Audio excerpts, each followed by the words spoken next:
Hi, this is Robert Garmon coming to you again from my super professional studio here in Dalian, China.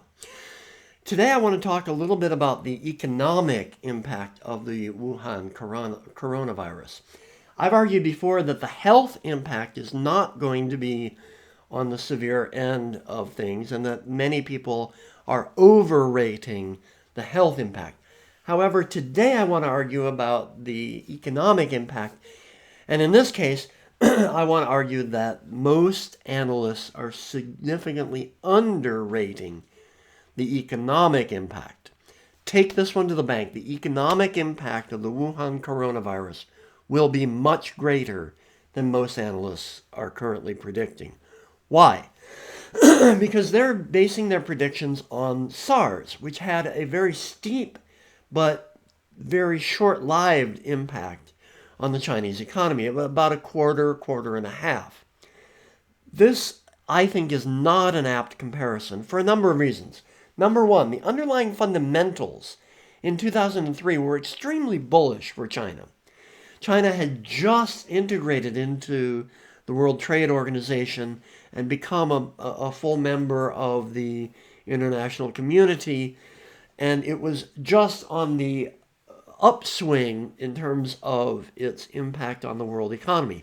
Now, the economic fundamentals have been mixed to slightly negative, and many people have been predicting a small economic stumble even before this outbreak ever happened.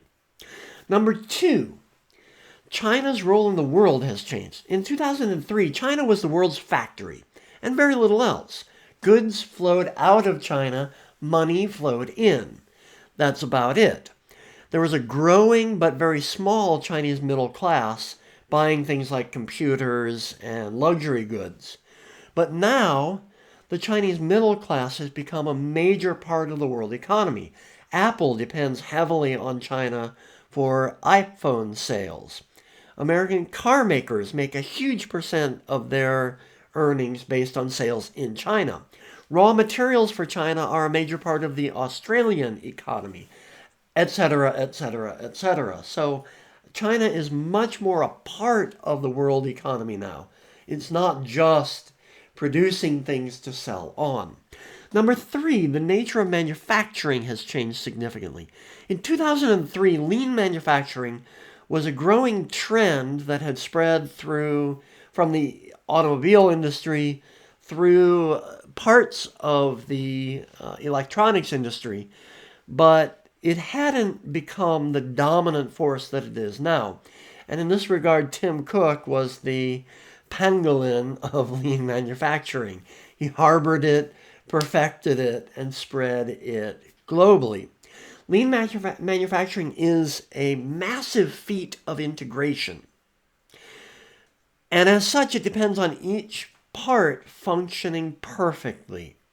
Think about a huge jet engine with thousands of moving parts.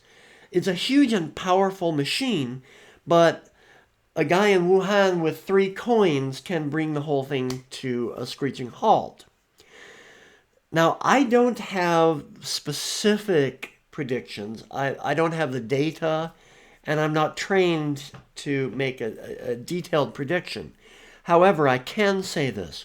Whatever analysis you are reading, based on an extrapolation from the SARS epidemic of 2003, discount it heavily, unless the analyst has explicitly built in these 3 factors.